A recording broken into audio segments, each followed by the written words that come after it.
صحیح مسلم میں یہ حدیث ہے انٹرنیشنل نمبر کے مطابق 240، علی سے محبت نہیں رکھے گا مگر مومن، علی سے بغض نہیں رکھے گا مگر منافق۔ اب پس منظر تو مختلف قسم کے واقعات رپورٹ ہوئے ہیں، لیکن میں آپ کو نٹ شل میں اس کے پیچھے جو اصل وجہ ہے وہ بتا دیتا ہوں۔ وہ یہ ہے کہ نبی الاسلام نے اپنی وفات سے آلموسٹ 2 مہینے پہلے غدیر خم پہ ایک خطبہ دیا۔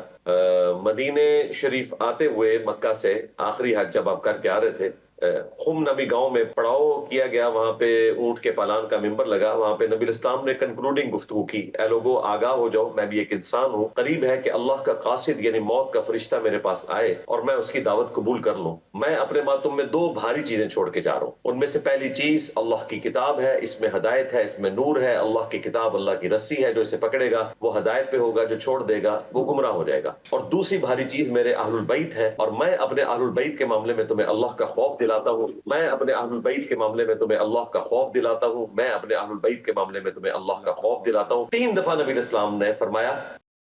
آپ کو بتا دیا گیا تھا کہ آپ کے بعد امت آپ کے اہل البیت کے ساتھ ظلم کا معاملہ کرے گی، اور واقعتاً امت بالکل الٹ چلی، نہ قرآن کو عقیدوں کے لیے پکڑا، نہ اہل بیت کو زندہ چھوڑا۔ اور یہی حدیث جب مسند احمد میں آتی ہے، سنن نسائی الکبریٰ کے اندر، المستدرک للحاکم میں، باقی کتابوں میں، اس میں آگے الفاظ ہیں، نبی الاسلام نے مولا علی کا ہاتھ پکڑا، صحابہ میں یوں بلند کیا اور کہا کہ کیا میں تمہاری جانوں سے بڑھ کر تم پر حق نہیں رکھتا؟ تمام صحابہ نے کہا بلا یا رسول اللہ، کیوں نہیں؟ تو آپ نے فرمایا من کنت مولا فہذا علی مولا، پھر جو مجھے مولا مانتا ہے، میرا حق ولایت اپنے اوپر تسلیم کرتا ہے، وہ علی کو بھی مولا مانے۔ پھر نبی الاسلام نے دعا کی کہ اے اللہ اس سے محبت کر جو علی سے محبت کرے، اس سے دشمنی رکھ جو علی سے دشمنی رکھے۔ یہ سارا پس منظر تھا۔ بیسیکلی نبی الاسلام نے مستقبل میں ہونے والے واقعات کی طرف اشارہ کر دیا تھا کہ سیدنا علی اور ان کی اولاد جو اہل البیت ہیں، ان کے ساتھ میرے بعد برا سلوک ہوگا، اور امت اس سسٹم کا حصہ نہ بنے اور ان لوگوں کا ساتھ دے جو حضرت علی اور اہل البیت کا دفاع کرنے والے۔ یہ 400 یہودیوں والی بات تو ہمارے علم میں نہیں ہے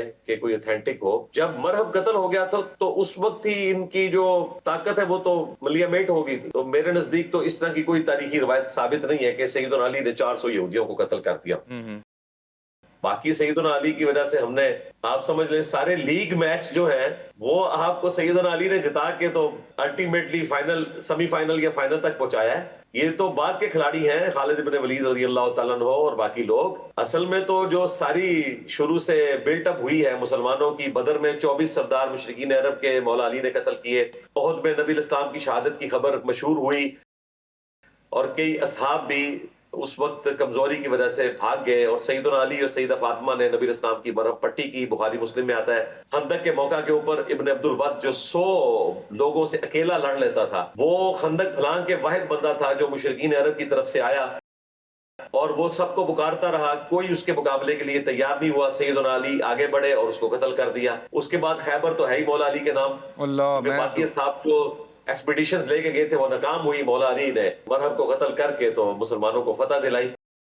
اور اس کے بعد آپ آ جائیں تبوک، اس کے موقع پر نبی الاسلام نے تو آپ کو اہل مدینہ کے اوپر اپنا خلیفہ چھوڑا۔ تو اس طرح سیدنا علی کی زندگی جو ہے وہ ٹوٹلی عبارت ہے اپنے نبی الاسلام کے ساتھ کمٹمنٹ، دین کے ساتھ کمٹمنٹ، اور اپنے خدا کے ساتھ کمٹمنٹ۔ یہ گورے مانتے ہیں کہ 3 بندے ایسے ہیں اہل البیت میں سے، اگر ان کو نکال دیا جائے تو اسلام دھڑام سے نیچے آ جائے، جو اسلام اتنی تیزی سے پھیلا۔ اس میں پہلے نمبر پہ مولا علی ہیں، دوسرے نمبر پہ سیدہ خدیجہ ہے، تیسرے نمبر پہ سیدنا امیر حمزہ ہے رضی اللہ عنہم اجمعین وعلیہم السلام اجمعین۔ یہ 3 اسلام کے ایسے ہیرو ہیں اہل البیت علیہ السلام میں سے۔ صحابہ کرام میں اور لوگ ہیں، سیدنا ابوبکر ہیں، اور سیدنا عثمان ہیں، سیدنا عمر ہیں۔ باقی آ جائے خیبر کی طرف، تو خیبر کے لیے اتنا ہی کافی ہے کہ بخاری مسلم میں حدیث ہے، جب فتح نہیں ہو رہی تھی تو نبی الاسلام نے غیبی خبر دی کہ کل میں اس شخص کے ہاتھ میں جھنڈا دوں گا جو اللہ اور اس کے رسول سے محبت کرتا ہے اور اللہ اور اس کا رسول اس سے محبت کرتے ہیں۔ اب یہ دوسرے والا جملہ تو بڑا اسٹانشنگ تھا، کیونکہ اللہ اور اس کے رسول کا محبت کرنا اس دنیا میں آپ کو مرنے سے پہلے پتہ چل جائے کہ آپ سے اللہ اور اس کا رسول محبت کرتے ہیں، اس سے بڑی تو کوئی ڈگری نہیں ہو سکتی۔ صحابہ کرام کے الفاظ ہیں بخاری مسلم میں کہ ہم رات کو اس تشویش کی وجہ سے سوئے نہیں ہیں کہ وہ خوش نصیب کون ہوگا، اور صبح ہوئی تو نبی الاسلام نے کہا کہ علی کو بلاؤ۔ تو صحابہ نے کہا کہ سیدنا علی کو تو اشوب چشم ہے اور ان کی تو آنکھیں بھی نہیں کھل رہی، تو آپ نے فرمایا اسے بلاؤ۔ بلوایا، اپنے مبارک لعاب دہن ان کی آنکھوں میں لگایا، اللہ تعالیٰ نے فوراً ان کو شفا دی ایک وائرل ڈیزیز سے، اور پھر اپنے مبارک ہاتھوں سے زیرہ باندھی اور پھر روانہ کرتے ہوئے کہا کہ اے علی پہلے ان کو دعوت دینا، اگر تیری دعوت سے ایک بھی بندہ مسلمان ہو گیا تو تیرے لیے سرخ اونٹوں سے بہتر ہے۔ اور پھر اللہ تعالیٰ نے سیدنا علی کے ذریعے مسلمانوں کو فتح دی۔ اور صحیح مسلم کے الفاظ ہیں، حضرت ابو ہریرہ کہتے ہیں کہ حضرت عمر یہ کہا کرتے تھے کہ مجھے کبھی بھی تمنا نہیں ہوئی کہ نبی الاسلام مجھے کوئی پوسٹ دیں امارت کی، سوائے اس دن کے کہ جس دن وہ جھنڈا علی کو ملا اور مجھے نہیں ملا، اس دن میری بھی خواہش تھی کہ وہ جھنڈا مجھے مل جاتا۔ یعنی حضرت عمر مولا علی پہ رشک کیا کرتے تھے کہ خیبر کا جو اللہ تبارک و تعالیٰ نے ان کو اس اعتبار سے فتح کا معاملہ کیا ان کے ذریعے مرزانہ طور پر، وہ حضرت عمر کے ذریعے ہوا۔ تو یہ سیدنا علی کی بہت بڑی فضیلت ہے۔ اس نے چونکہ رجز پڑھا تھا نا، رجز یہ ہوتا ہے کہ آپ میدان جنگ میں اپنا یا اپنے ساتھیوں کا مورائل بلند کرنے کے لیے جو ہے وہ اشعار پڑھتے تھے۔ بالکل نبی اسلام بھی پڑھتے تھے، انا النبی لا کذب انا ابن عبد المطلب، میں نبی ہوں اس میں کوئی شک نہیں، میں عبد المطلب کا بیٹا ہوں اس میں کوئی شک نہیں۔ تو مولا علی رضی اللہ تعالیٰ عنہ نے بھی رجز پڑھا۔ سب سے پہلے اس نے پڑھا کہ میں مرحب ہوں، سارا خیبر مجھے جانتا ہے، میں جنگی لباس میں لوہے کے لباس میں لپٹا ہوا ہوں، میرا کوئی مقابلہ نہیں کر سکتا۔ تو مولا علی نے کہا کہ میں حیدر ہوں، میری ماں نے میرا نام حیدر رکھا ہے، حیدر کہتے ہیں شیر کو، سیدنا علی کی والدہ نے آپ کا نام حیدر رکھا تھا۔ اور پھر آپ علیہ السلام کا نام جو ہے وہ نبی الاسلام نے اور حضرت ابو طالب نے علی رکھا۔ میں جو ہے وہ شیر کی طرح وار کرتا ہوں اور اپنے دشمن کو بھگا دیتا ہوں، اور وہ دیکھیں شیر کی طرح وار کیا۔ مرحب جو ہے وہ اتنی زرہ میں لپٹا ہوا اتنے غرور سے آیا تھا اور ایک چوٹ سیدنا علی کی طرف سے اس کا کام تمام کر دی۔ ہم اسے خام خواہ ایک معجزہ بنا کے کرامت بنا کے پیش کرتے ہیں کہ جی آپ نے جو ہے وہ اتنے ٹن جو ہے وہ وزنی جو ہے وہ اٹھا لیا گیٹ، ایسی کوئی بات نہیں ہے۔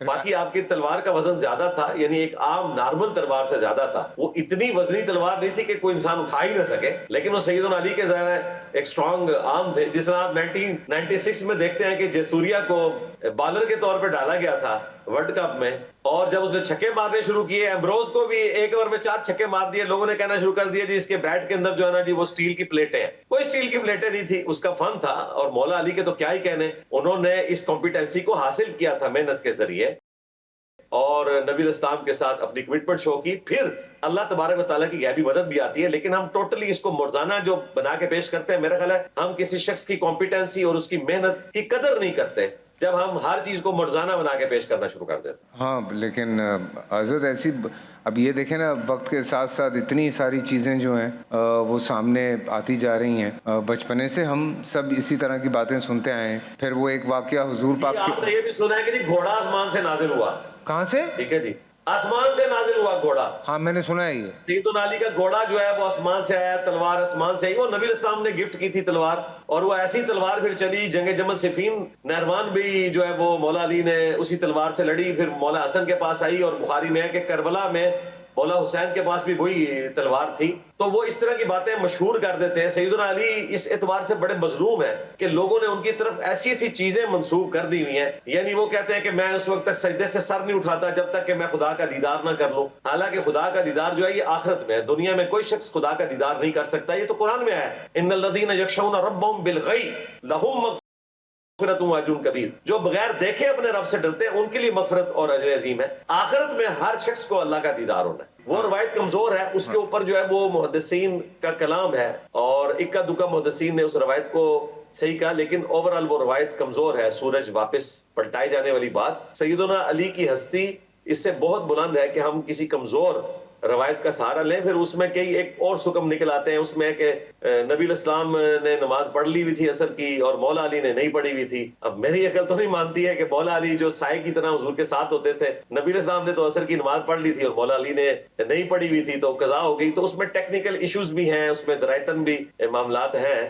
اللہ تعالیٰ کے لیے کوئی چیز ناممکنات میں سے نہیں ہے۔ اللہ تعالیٰ چاہے تو نبی الاسلام کے معجزے کے طور پہ کر سکتا ہے، لیکن سیدنا علی کی فضیلت کے لیے کمزور سہارے نہ لیا کریں۔ حضرت علی کی فضیلت کی ٹاپ پہ جو پہلے نمبر پہ حدیث ہے نا وہ بخاری مسلم کی ہے کہ علی کی میرے ساتھ وہی نسبت ہے جو ہارون کی موسیٰ کے ساتھ، اللہ، مگر میرے بعد کوئی نبی نہیں. یعنی اگر میرے بعد کوئی نبی ہوتا تو علی ہوتا، جیسا کہ موسیٰ علیہ السلام کے ساتھ ان کے بھائی ہارون پیغمبر تھے. لیکن ختم نبوت کی برکت سے الحمدللہ نبی علیہ السلام کی اس امت میں سیدنا علی کو اگرچہ وہ نبیوں والا ٹائٹل نہیں ملا لیکن ان کا جو مرتبہ ہے وہ اسی نسبت کے ساتھ ہے جو ایک نبی کی دوسرے نبی کے ساتھ نسبت ہوتی. میرے بھائی جب جنت میں جانے کا آسان ذریعہ لوگوں نے سو کالڈ خود سے یہ بنا لیا ہو کہ آپ اس طرح کی تاریخی باتوں کو ڈسکس کریں اور جنت کمانے کی کوشش کریں تو پھر نماز کس نے پڑھنی ہے؟ آپ دیکھ لیں، بڑے دکھ سے کہنا پڑتا ہے 10 محرم کے دن میں قائل ہوں 10 محرم یا 12 ربیع الاول کے موقع پر کنٹرول انوائرمنٹ میں کوئی شخص ایکٹیویٹی پرفارم کرتا ہے روڈز کو بلاک کیے بغیر، لوگوں کو تنگ کیے بغیر، تو بالکل درست ہے، کریں. ہم بھی ریگولرلی محرم کا بھی پروگرام کرتے ہیں، ربیع الاول کا بھی پروگرام کرتے ہیں، لیکن کسی کو تکلیف دیے بغیر ایک کنٹرول انوائرمنٹ کے اندر. لیکن آپ دیکھیں 10 محرم کے جلوس کے اندر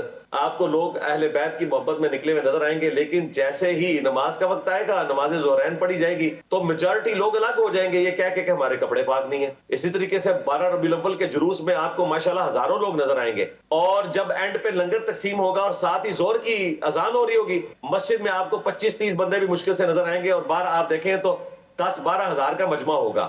یعنی وہ جنت کمانے کا ان کے نزدیک آسان ذریعہ ہے. تو بیسیکلی شیطان نے ان کے جو اعمال ہیں ان کی نظروں میں ایسے سنوار دیے ہیں کہ وہ چھوٹے اعمال کے اوپر جو ہے وہ کفایت کر کے بیٹھ گئے ہیں اور بڑی چیزوں کو انہوں نے کمپرومائز کر لیا. اسلام کہتا ہے وَلَا تَقْفُ مَا لَيْسَ لَكَ بِهِ عِلْمٌ. سورہ بنی اسرائیل میں 10 کمانڈمنٹس آئی ہیں، قرآنک ورژن آف 10 کمانڈمنٹس جو جیوز اور کرسچنز کو ملا تھا وہ قرآن میں سورہ بنی اسرائیل میں ہے. اس میں 9th کمانڈ ہے وَلَا تَقْفُ مَا لَيْسَ لَكَ بِهِ عِلْمٌ. اے انسان کسی چیز کی پیروی اس وقت تک مت کر جب تک کہ تجھے ڈیفینیٹ علم حاصل نہ ہو جائے. إِنَّ السَّمْعَ وَالْبَصَرَ وَالْفُؤَادَ كُلُّ أُولَٰئِكَ كَانَ عَنْهُ مَسْئُولًا. بے شک کان، آنکھ اور عقل، دل ہو یا دماغ کوئی بھی چیز، اس کے بارے میں تم سے پوچھا جائے گا. ان 3 انسٹرومنٹس کو یوز کر کے تم نے علم حاصل کر کے حق بات تک پہنچنے کی کوشش کیوں نہیں کی؟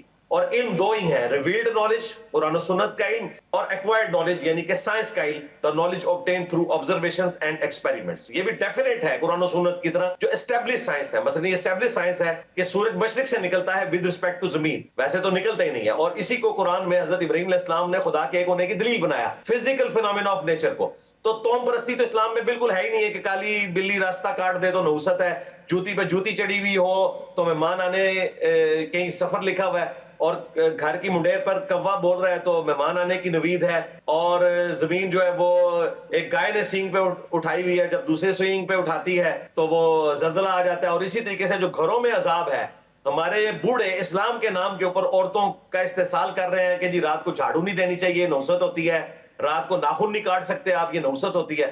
Totally non sense.